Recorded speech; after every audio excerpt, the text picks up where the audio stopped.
If you're into slurping, you're welcome. Do you have your feet out for free? No. Don't give that away for free. But blur it out. Samson, blur it out.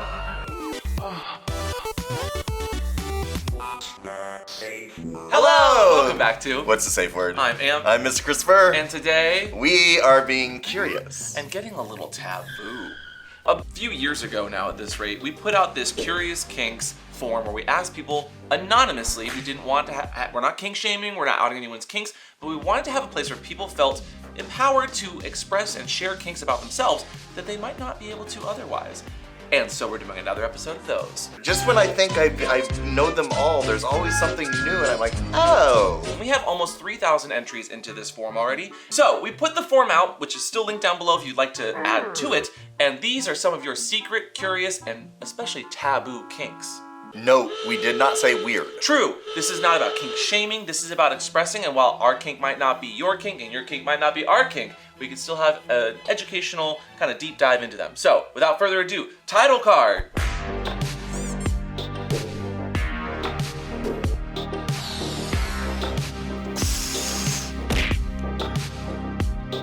Again, these are anonymous, so there's no follow-up questions except for what Daddy will probably ask when I put these up on the screen. No follow-up questions. No follow-up questions. Daddy, especially no follow-up questions. And we honestly have no idea whose kinks these are. But my favorite thing is when we find people that have the same kinks and they just are in the thread and you have no idea that like they're into it and they think they're the only ones. That's so sweet. The first curious kink today says, no clue if you're still looking at these, but I figured I'd give it a go. We're still looking, yeah. Yep, the form is still open. Go away. I mean, wait, what? No, I mean, give it a go. Not go away. Wait, that was wrong. Phrasing. This might be too taboo, but scarification, or the act of having something permanently left on my body by another person or leaving my own on someone else, is kinda hot. It ties into knife and blood play for me, but I don't think a lot of people want the marks to last, so I find scars really, really sexy as well. It's also got nothing to do with self-harm. It's not like getting a tattoo. Thanks for coming to my TED Talk. Actually, no, I get this a lot, because sometimes it's like a tattoo, because tattoos are permanent, but I've always had a fantasy because of my pony play of being branded. So you want to say, at Mr. Christopher, scarred on your back? No! That's your brand! So I think that's really hot. I get it. And scarification is a very, I wouldn't say popular, but it is a kink in which, if you're not familiar, you are leaving a mark on someone's body, whether it's cutting, burning, you can even do electrolysis, and not kink shaming, because I'm just a visceral boy when it comes to like, body mod, but I think some of it's really, really sexy and cool the way it's done. And I know a lot of people that are into extreme flogging and whipping, they will get scars on them. I actually have a couple on my back from some very deep single tails, and I'm actually very proud of them, and I like them, and I think a lot of people do like to have that mark that they can show off over time. And, should be noted, there are actual cultures out there that use scarification as a way to honor or its tradition, so I don't want to be repurposing another culture here, but I think it's important that we do note that that is something that cultures do specifically go off into. So thank you for, much like someone's skin, raising the issue on scarification. If you're gonna scar something on your body, like that's gotta be a cool Well, that's kind of too. why I don't get a tattoo, because I don't even like my furniture in my house the same way after 6 months. I can't imagine putting something permanent on my body and then like 10 years later going, oh, I wish that was on the other side. When did you get a cage? Next kink. And actually, this next kink might go hand in hand with the scarification person, and it says, recently, I realized I have a kink for thermal grill illusion. The hell is that? I think they just like, firing up the grill on the weekends. I'm totally into grilling. No. Let's put another shrimp on the barbie. Alternating between cold and warm bars that confuse the nerves. Now, most people describe it as a burning or prickling pain, but to me, it's like electrolysis and incomparable to anything else. So it's like that feeling of like, where you're not sure if something's hot or cold, where it just kind of vibrates on the skin, almost maybe like electric play in the feeling. How do you do that? So I am confusion. It's actually a sensory illusion created in 1896 by Swedish physician Torsten Thernberg. That's Sweden, mama. and it's meant to kind of show that a bunch of bars, both hot and cold, right next to each other, that when you touch it, there's just so much going on that it almost confuses the nerves in this stimulating sort of way that some people will explain as very like, but apparently this person thinks it's really hot. Sorry, or cold. Oh shit, maybe both. Hot and then cold, you yes and you're no. Not because you licked your popsicle. You think it's Lady Gaga? No, licked your popsicle is Katy Perry. Sing the song for me. I licked my popsicle. Something. You can lick my popsicle. Next kink. And while that last one was hot, this next one, it's hot. They say, I like giving BJs with hot sauce in my mouth. Ooh! Side note, I've gotten plenty of bloody noses and bleeding lips from this. Still haven't found a good excuse for when people see me like that. Wow. Okay, more questions. Okay, go ahead. Why do they have bloody noses from doing that? Maybe they really like hot ones. What do you mean? What do you mean? What do you mean? But this seems like that would be worse for the penis than the mouth. I'm hoping that they put like a condom or something over it and then maybe, but even then. I don't think so. They would have said that. That's too much spice. That's too much hot. Like I like Well, getting spicy don't in the judge. bedroom. Like not, I said I like to get spicy in the bedroom, but not like that. And I'm not kink shaming. I am fascinated and you are a magical specimen with a superpower for very spicy food. It's giving me clue. Flames! What do you mean? On the side of my face. If you were going to choose a hot sauce, like are we talking Tapatio? Are we talking like the last dab? Like what's your go-to hot sauce for blowjobs? For blowjobs.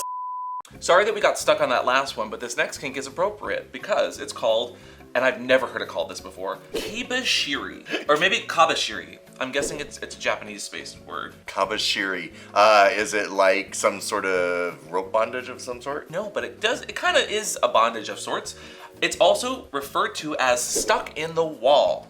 Stuck in the wall. And it's the idea of being helpless and exposed in a really hot sort of way, but you are stuck in a wall. And whoever's on the other side can be nice or mean or dirty, and it's just hot AF. Especially if they can hear and see you getting into it, and you can't do anything about it. If there are people lined up to use you, even better. So is this like a glass wall? I'm gonna stop right there and just help. Did you ever watch Jumanji? Which one? The original with Robin Williams, yes. Hi, gay. Remember the one part where there's quicksand and he gets stuck in the floorboards? Yeah. Because it turns back into floorboards? Yeah. So imagine being stuck like that. Okay. You can see someone's face, but maybe on the other side of the ceiling/floor he's stuck in, his ass is hanging out and you can have fun with him. Yeah, like when Han Solo was in the wall. Carbonite, yeah, What kind of. if you're on the other side of that wall and it was all exposed? Absolutely. There's also this phenomenon online called stuck porn, and if you've ever seen it or heard of it, it's like where people are like stuck inside of like a washing machine. I don't know how that happens. Wouldn't it spin around? You hyper-fixate on like the weirdest part of the question. Well, but that'd make you dizzy if you're stuck in a washer. And stuck porn, at least according to Urban Dictionary, is when a subgenre where the female protagonist gets stuck like in a closet or something and the male antagonist, usually a stepbrother or stepson, has some fun with her. So it's very much not like PC to do in real life, but it's definitely a fantasy or something that you can essentially it's almost impossible to do in real life. This would all have to be fantasy based. It is fantasy based. Okay. But online it does get a lot of like, ew, that's so inappropriate, and like I understand why, but at the same time, porn is fantasy. Fantastical danger does not actually equal danger. Like fantastical situations does not actually equal those situations, especially if you're getting a stepmom and stepson involved in that kind of stuff. This is like the flattening kink, where people want to be flattened like paper. Impossible to do in real life, but they get off on the visual. Yeah, and especially getting the stuck in the wall stuff. Like it reminds me of many tropes that we see in cartoons and media. There's even an X-Men who can literally like go into walls and like phase through things, and I think they even get stuck sometimes within it too. But I absolutely get it. Next kink though, and you just mentioned a kink that has to do with the flattening, you said? Yeah. Yeah. So imagine instead of being flattened, you might be inflated by this next kink that says, I'm into air and plastic, also known as inflatables. Personally, I love all kinds of inflatables like the summer pool toys, and I love the texture and the filling or inflating and deflating. I have a kink for, specifically, being turned into an inflatable toy. The cuter looking, the better. Okay, you are blocking my... Of course, I'm so... Ooh, look, I'm tiny now. That's absolutely part of why someone might be into that, though. Like the size play, the size change. But I like, specifically, they say, I love the texture of being inflated and being turned into a toy, like an inflatable toy, but the cuter, the better. There are tons of, and I have plenty of furry friends who have like little inflatable toys that look like their fursona being turned into an inanimate object and just being played with and Do they manhandled. Oh, absolutely. Furries love squeaky toys. Like if you were gonna be turned into an inflatable pool toy, what would you be? I would be a unicorn. Of course you would. Well, I might be like a bone. Because I feel like that would float really well, like, you know, and then like the dogs would be really excited to see. Oh, so you'd have all the dogs just jumping on all your the bone. puppies, all the puppy players would be all over me. I'm okay with that. Do you ever feel like an inflatable pool toy floating through the wind? Is that Katy Perry It again? is. Good job. What song are you trying? It's the one with the short shorts. California Girls? Yes. You can lick my popsicle. The song is not "Lick My Popsicle." But that's the lyric. Will melt your popsicle. We'll melt your popsicle. Oh, See? no, that is not the same at Same all. thing. While there's no licking involved in this next one, this one says, I often fantasize about being woken up while someone is f***ing me. Like they come in while I'm sleeping, undress me, and start having sex with me, which makes me wake up, and I just feel that it's very taboo. I think that's a very common Exactly. thing, actually. And I think a lot of people actually do that. When Craigslist was around, people would rent hotel rooms and say, I will be in laying ass up. Come on in. And that's why when you go to like a kink convention, if you ever leave your door unlatched, someone will walk in thinking walk that you're in. looking for that kind of scene. No shade. They feel like you have an open door policy. Do you know what sleeping kinks are generally referred to? Napaphoria. Somnophilia, but close. Don't sleep on this kink. Now on to the next kink. Now when we talk about taboo kinks, or just taboo things in general, the more transgressive or kind of going against the grain in the system, the better for some of these kinks. What is something that is incredibly taboo when you start making it sexy? Priests. Yes, further. Nuns. Also yes, shout out to the Sisters of Perpetual Indulgence. One more time, you're almost there. Religion. Yes! This next one says, growing up queer and Catholic left me with a little bit of a religion kink. Now, I love the idea of confessing my sins to someone and having to do penance, and get a tiny bit feral when I see someone in a clerical collar. Don't even get me started on the many uses of rosary beads. I understand this because this is like a power dynamic thing. My fucking dress! Because when you are growing up, you think you respect these religious figures, and they hung a naked Jesus on the wall. So you're looking at a naked man. Our priest growing up wasn't even hot, and I've since left the church, but these particular fixations have stayed with me. Bless me, Father, for I have sinned. And you can put whatever you want on my face, like I've had holy water, I've had ashes, I've had other things. Like cigar ash? Ash Wednesday. Are you familiar with Ash Wednesday? I was not Catholic, so no. Oh. Are there anal rosary beads? I bet you there are. That's not going to be a hard Google search. But there's also an added aspect here of penance and going into one of those confessionals and telling someone your sins. Exactly. I've Getting seen smacked. many a fantastical role play where you are confessing your sins to someone and then getting penanced all over the place. It's kind of ironic because the first film I directed for Falcon was a taboo kink film called The Dark Side, and the first scene we shot was confessing to a priest and then getting it on into the confession booth. Oh, okay, so what would you like to confess to the priest? That I made porn that I actually went into a Catholic church and took B-roll of the church for this porn. That's a whole nother taboo kink. Ooh, I remember going in and everyone's like praying and stuff, and I'm like having this little mini video camera. The power of Christ compels you! The power of Christ compels you! The power of Christ compels... This one says, I am interested in being owned by a mistress and being her slutty little sissy, being hers to use, and it feels a bit taboo to even talk about. Thank you for providing an anonymous outlet for kinks. I really needed to get this off my chest, and it's been giving me so much guilt and making me feel terrible about myself. making me really depressed. Well, it's sad it's making you depressed. This is very common, kink. this is so common. Don't make fun of them. I'm not making fun. Well, unless they're, maybe you should make fun of them. You little sissy. This is very common. Get over it. No. Oh my god. This is like, what do you call it? A trope? This is good word. a typical trope, Yeah. especially when it comes to kink. Being humiliated, calling you something that you're not really in real life.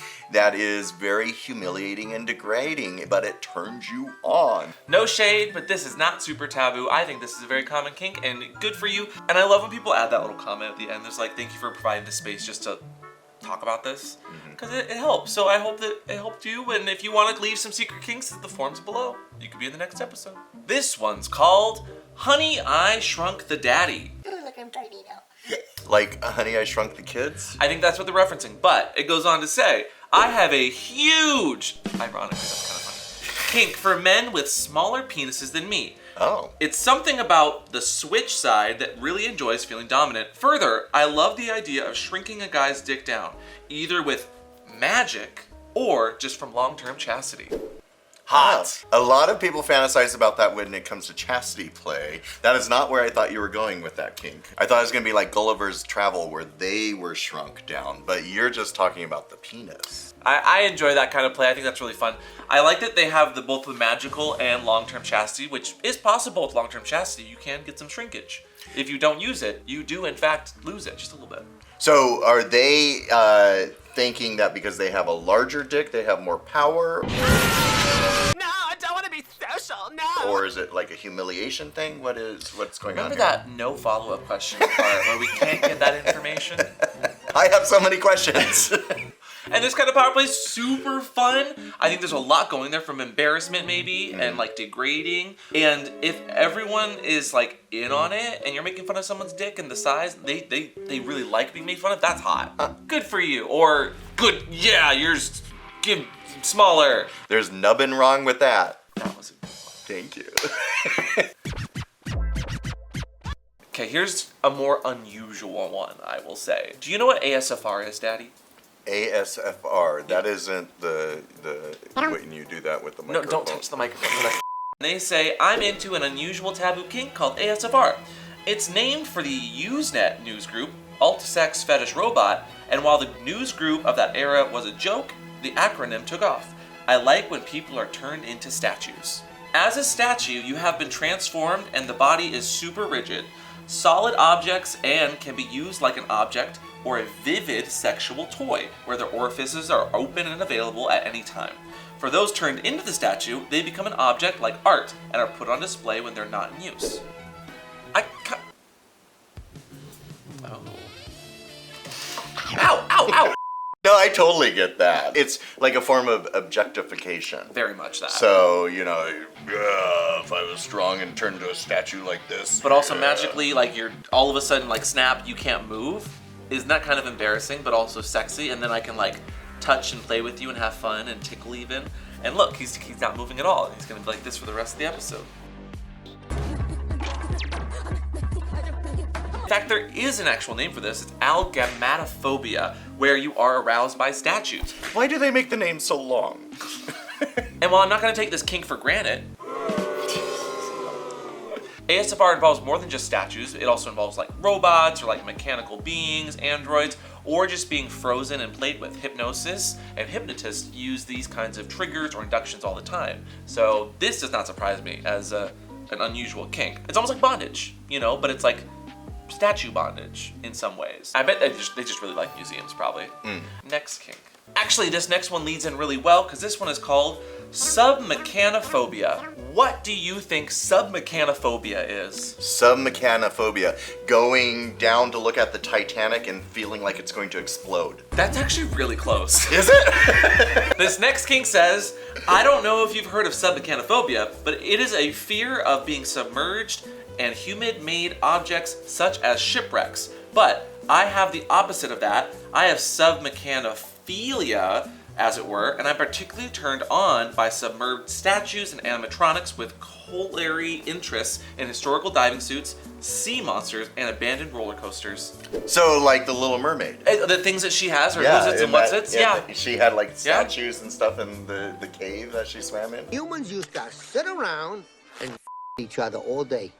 So submechanophobia would be afraid to be submerged like all those objects, but this philia, this kink that they have, is being around and turned on by seeing that kind of stuff. So this person and the statue person, get to it, go to a water park. Each other all day. But there's also just like this captive way that when you look at like submarine footage or even like history kind of videos of like submerged things, it's really cool to look at. Like it just looks, it has this feel that's just like mysterious and kind of grungy in a way too. But water is sexy too. So just that water world, you just, there's ooh. Death, explosions. There's something about water that is just appealing. Well, it's just wet. It's wet. You get the liquid going, which, god damn it, the next kink, I'm not joking. I have a massive weakness for being melted. Melted, like your popsicle. Katy Perry. Being turned, churned, dissolved into a viscous fluid, and played with, melded with other people, shaped into objects, trapped in a container, drank and or splattered around. It is hot. So like when Terminator turned into that molten like silver liquid and would roll down the street and then come back up as this person? Yeah. That was, I actually understood everything that you just said, surprisingly enough. Today's episode's a bunch of people talking about just transformative things, I feel like. But this is one that I was like, huh. Well, a lot of them seem to come from like cartoons or imagery. Or the word tropes. Yes. Tropes, which we didn't really define earlier, are these themes, these motifs, the things that you see all the time in Saturday morning cartoons. Right. From body modifications, transformations, mind control, even hypnosis is a huge one, but there are these repetitive things that you see in a lot of cartoons and TV. Yeah. Not always kinky, but absolutely a huge spider bite too. Case in point, kinks. But a lot of these are visual into the imagination too, which really makes them fantasy. Because a lot of them you can't turn into reality. But the things that you can't technically have do also just come with this feeling and this tactile, like water specifically. The motifs of water is wet, messy, and water is all the time used to indicate sexual pleasure or just a kind of an allusion to, ooh, they just had some sexy times. Well, that's why it always rains in the rom-com when they come back together and fall in love. Though that sex scene in Showgirls, I will never be able to go watch it the same way again. In the pool. Versace. Let's say you're wanting to rock someone's world. This next kink is all about stones. And it says, I love using things like stones, rough rocks, and other similar things found out in nature. I'm not sure what exactly the kink is, but I really enjoy it because there are so many different textures found in nature, and nothing beats the things found outside. And then in parentheses, it just says, just make sure you check the things for bugs or something you don't want near your body. So like rubbing stones on someone or hugging stone? What's happening with the stones? They have a fixation, a kink that makes them excited about finding stones, feeling stones. You know how feathers are used for like a tactile sensation? Yeah. Rocks might make them feel nice in a really tactile way. That's just the way you make me feel. Maybe some of them are kind of smooth and soft, and others are like a little more bitey. That could be a really sensual play. Again, I would follow their pointer of make sure you like clean it and don't bring anything in that actual bugs. Creepy crawlies. But there is actually a kink for this as well, and it's called Lithophilia, which is the love of rocks and just the arousal of stones or gravel and that feel that you get from it. What about the rock? This kink is a real gem. That's all I'm gonna say. Are you stoned? Yes! This is your fault. Now this next one I would not touch in real life, but as far as a fantasy goes, I can see why it's really hot to this person. And it says, a kink of mine is to be touched on a train or subway.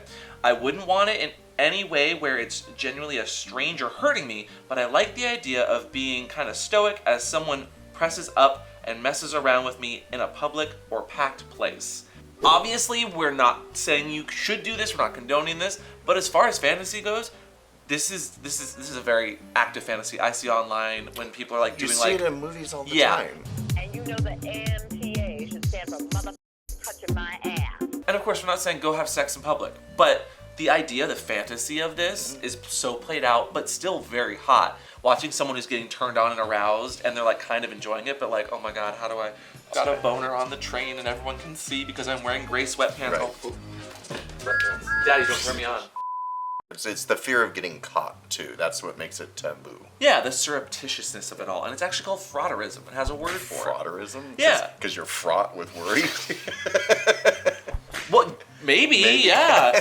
And it doesn't always have to have strangers, but it can sometimes be super, super consensual. Other times in the fantasy way, it could be like, no, please, don't. Oh, don't make me sing. Don't stop. Don't stop. Well, no, this isn't my stop. My stop's in Next stop. Yeah, the next stop. The next stop. Oh, wait, shit, was that Market Street? God damn it. My train of thought. And while our train of thought is constantly going downhill, thank you guys for your kinks. They were all very interesting. Some easier to understand than others, but that does not mean that those kinks are not still valid and something to turn you on. My favorite one today was the hot sauce one, because I like playing with temperature play and heat. Usually I'm just giving it to someone or receiving it, but this would be both directions. I'd be very into that. Not kink shaming. Get the hot sauce away from my dick. Get those nuts away from my face. I think my favorite one was Honey, I Shrunk the Daddy. I think that's hot. Why do you want to shrink me? Not all parts of you, just certain parts of you. I think that's fun. I think there's embarrassing play, there's like power play, there's dynamics and chastity transformations. cages in our future then? What do you mean in our future? Do you know I mean now. you have stages. But I thought that all the kinks were really fun. And while not all of them were super, super taboo, in our world, they'd be taboo to someone. So it's nice to have these conversations where we can just kind of digest it, talk about it, see where maybe the powers and the emotions and the eroticisms come from for each of them. And I think a lot of them were taboo because they're socially unacceptable. And that's what taboo is in the end. Yeah. So while we might not make all of them socially acceptable, we want to say thank you guys again for putting your taboo kinks in that form down below if you want to add any more. And thanks for being open. I realize that this can be kind of like embarrassing and maybe turned on for some people when they, share their kinks. But it's really fun to talk about it. I love learning new kinks and learning new words by doing these videos. Me too. And whether your kinks are curious or they're just a bit more, vanilla, always have a safe word. Today's safe word is Trope! oh. Yeah, it's amazing how many kinks came from cartoons. So if you got some fun, curious kinks that you'd like to share, maybe a cartoon experience, leave those in the comments down below. And if you like ringing bells, ring that bell. And we will see you all next time. Bye! Also, we now have a merch shelf down below. Hey! Check out our merch! If you want to get our merch, it only took 5 years to get a merch shelf. And a lot of gaslighting on a certain platform that said that we weren't eligible even though we were from day one. It's but you know what? taken us forever to get a merch I'm not shelf. bitter. You're bitter.